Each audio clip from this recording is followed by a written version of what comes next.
gas pa kayo. Basta huwag mong panoorin yung mga kasalubong. Kasi pag pinanood mo yan, jujumbaging ganyan. Pakiramdam mo babanggain ka. Panindigan mo lang yung lane mo, ma'am. Kasi ang lane, sa sabitan, yung halimbawa banggaan, ganyan, nagkagasgasan kayo.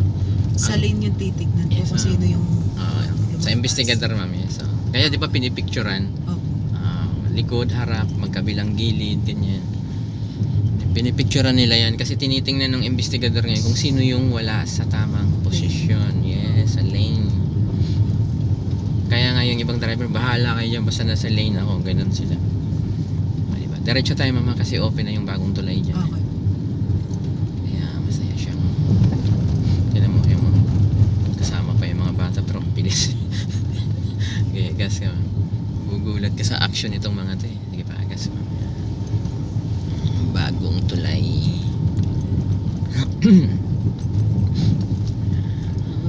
Pag ganyan siya, mama, pa-curve. Ang gawin mo, mama, masyadong dumikit dyan sa gutter kasi may konting curve yan eh. Langanin kasi yung poste na yan, hindi ko pa napatanggal eh. Yan, lalalang. Yan, konting lagpas. Yan.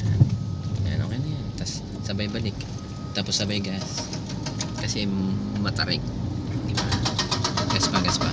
Okay, huwag mong tingnan yung mga motor na yan. Salubungin mo rin pag sinalubong ka.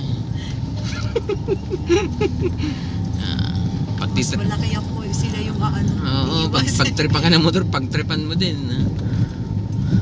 Basta wag lang lumabas sa lane. Kaya minsan na mga pag na-disgrasya sila na iniiwanan sila minsan. Magastos eh. Makukulit kasi. Kailangan gas pa ba? Maluwag ang daan. Maraming puyat kagabi may gawa ng election eh. Ito. Overtake siya. Dikit na dikit. Overtake. Overtake siya man pero may motor na kasalubong. Kaya ang ginawa niya, dumikit siya sa atin. Kaya dapat, pag overtake ka, siguraduhin mo wala kang kasalubong. Para wala kang madadamay.